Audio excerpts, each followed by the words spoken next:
Bwana asifiwe sana.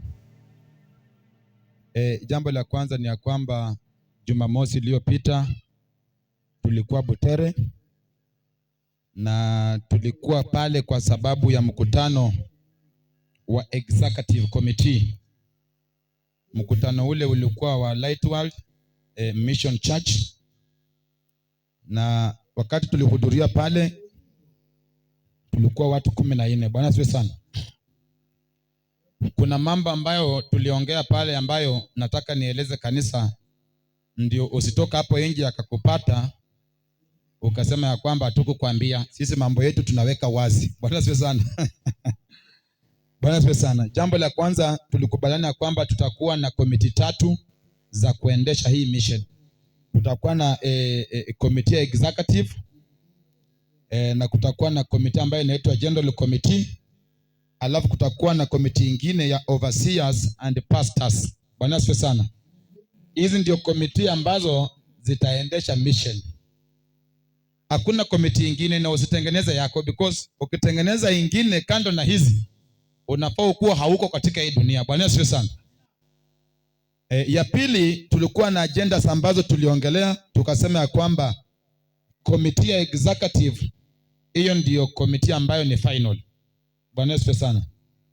Na tukasema ya kwamba itakuwa na mikutano mara 3 kwa mwaka, quarterly. Bwana asifiwe sana. Tutakuanga na mikutano mara 3 kwa mwaka, hii komiti ambayo ni executive. Alafu kuna kitu ambayo tuliongelea inaitwa mambo ya michango. Bwana asifiwe sana. Mambo ya michango zetu ziza kununua shamba na ujenge nyumba na magari ukae pale ufurahie. Michango zetu ni kuhakikisha kwamba ni za kupeleka injili watu walio katika giza wakuja katika nuru. Ndio maana tunaitwa Light World Mission. Bwana asifiwe sana. Ani mchango wote ambao unatoa unafaa kuwa ukitoa ukijua kwamba ni wa kutafuta mwizi, mkora, kahaba akuje kwa nani? Kwa Yesu. Hiyo ndio mchango tuko nayo katika hapa katika hii mission. Bwana asifiwe sana. Na tukasema ya kwamba hizi michango tutatafuta mbinu ya vile zitapatikana. Bwana asifiwe sana. Tukasema ya kwamba kutakuwa na forms ambazo zitatengenezwa.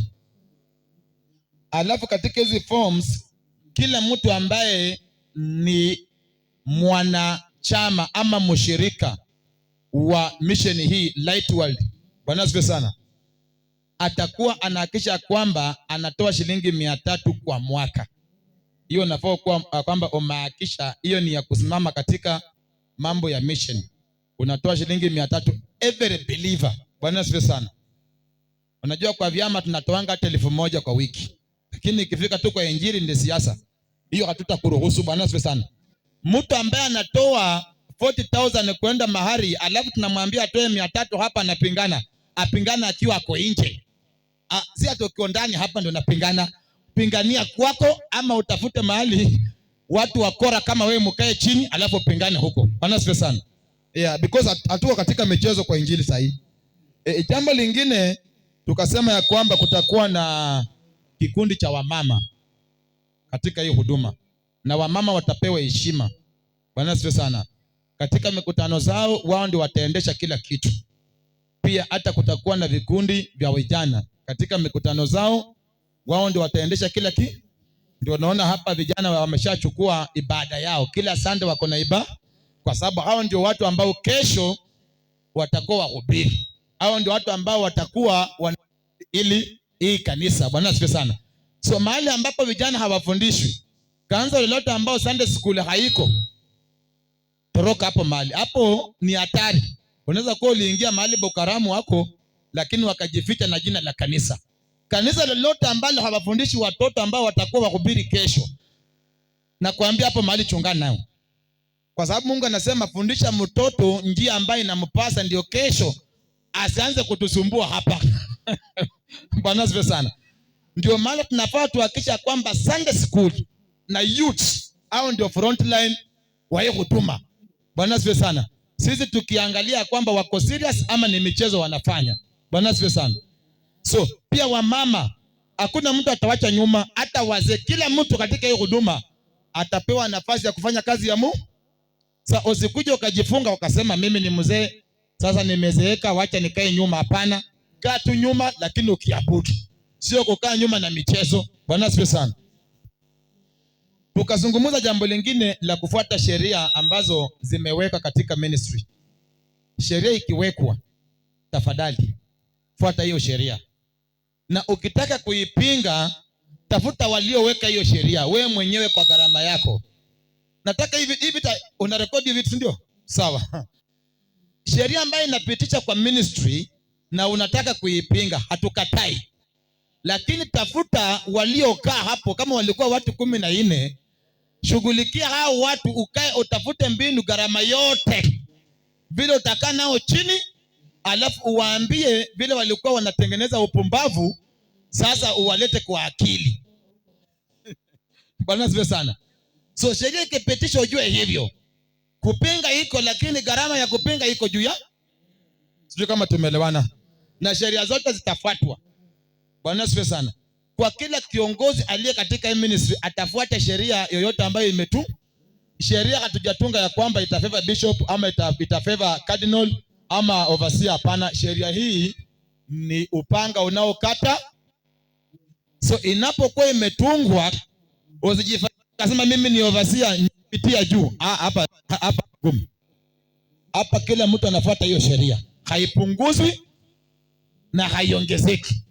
Na ukitaka kuifuta, gharama yote iko juu yako.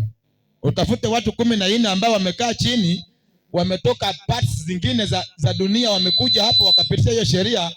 Wewe mmoja kama utafacilitate hiyo gharama, basi haina shida. Ingine tulikubaliana kwamba kuna kitu inaitwa discipline.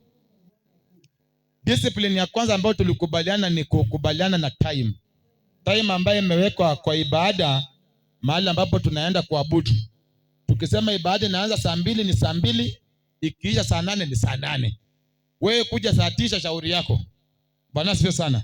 So masaa ambayo tumewekwa inafuatwa na discipline. Ukipewa dakika 10 za kuhubiri, hubiri hizo. Ukipewa dakika 1, we hubiri hiyo. Bwana asifiwe sana. Discipline ya hali ya juu.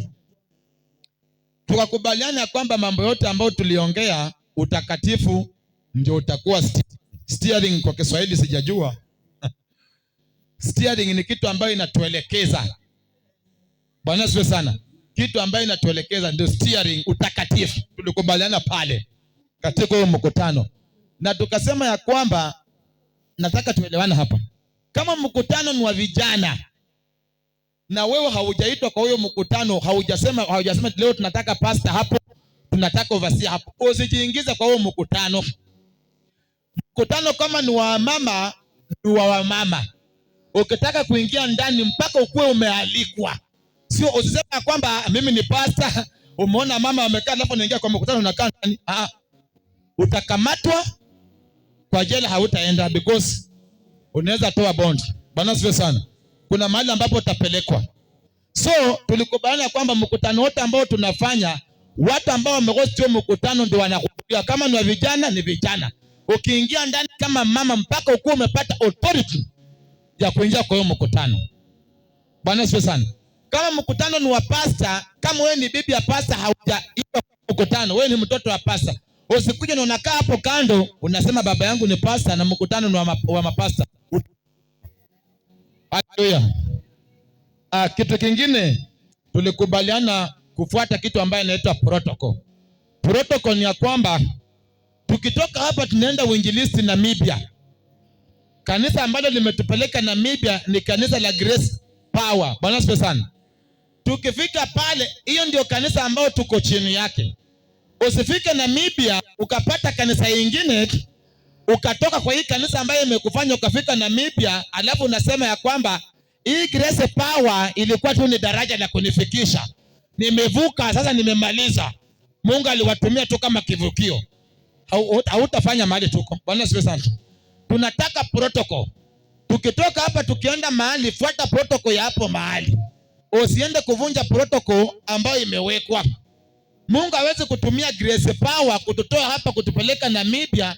Tukifika Namibia tunaona Grace Power ni mavi, kwa sababu tumefika Namibia tumepata ingine Mountain of Fire ni kubwa kuliko Grace Power, tunaanza kuwatukana na kuwadharau.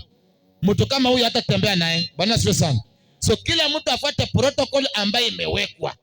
Tukienda kwa mikutano ambazo tunaenda mikutano za uinjilisti, fuata vile utakuwa imewekwa pale. Kama kuna hema ya wachungaji, ya maovasia, ya madikon, enda kwa hema yako.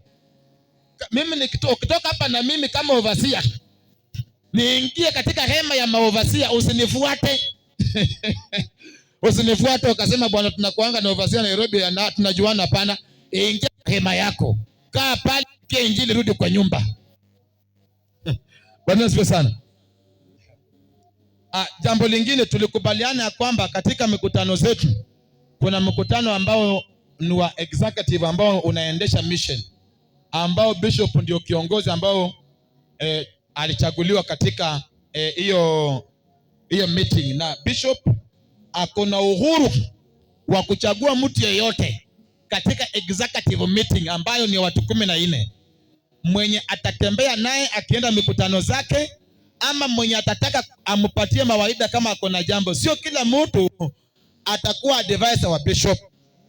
Na ukiona bishop amechukua mtu fulani, usianze kufura na kutafuta kikundi kingine useme ya kwamba siku hizi bishop upendo wake umepungua kwangu, hanipendi, siku hizi anafuatana na Vincent. Sasa utafute kikundi yako ya kuform ya kungoa bishop, wewe ndio tutakung'oa. Bwana asifiwe sana. Tumeelewana vizuri? So kuna bishop anachagua mtu yoyote katika executive ambaye anaweza tembea naye, aende naye mahali, ama amuite amupatie mawaida, washauriane 2 ama 3 bila limitation yoyote. Bwana asifiwe sana. Na ukiona bishop akitembea na mtu, usiingize vikwazo. Amalizia, tukasema ya kwamba kutakuwa na mkutano wa uinjilisti pale Mayoni ambao tuliupanga mwaka mmoja, tukipanga huu mkutano tarehe 20 mwezi wa 8 mpaka tarehe 23. Mkutano wa Mayoni wa uinjilisti utakuwa umeng'oa nanga. Timu yetu ni ya kwamba how to maintain salvation. Ani baada ya kuokoka utatunza aje wokovu wako ndio ukapate taji la uzima wa milele. Hiyo ndio timu yetu. Sasa mipango ya huo mkutano tunaiendeleza. So kila mtu hakisha kwamba anafuata haya maagizo ambayo tumepewa, na sheria yote ambayo itakuwa ikitungwa tutakuwa tunaelezwa kama kanisa. Na nimekuambia kwamba haina shida kupinga, lakini uchunge ya kwamba gharama za kupinga hiyo sheria ziko juu yako. Mungu awabariki kwa kutimiza hayo matakwa. Amen.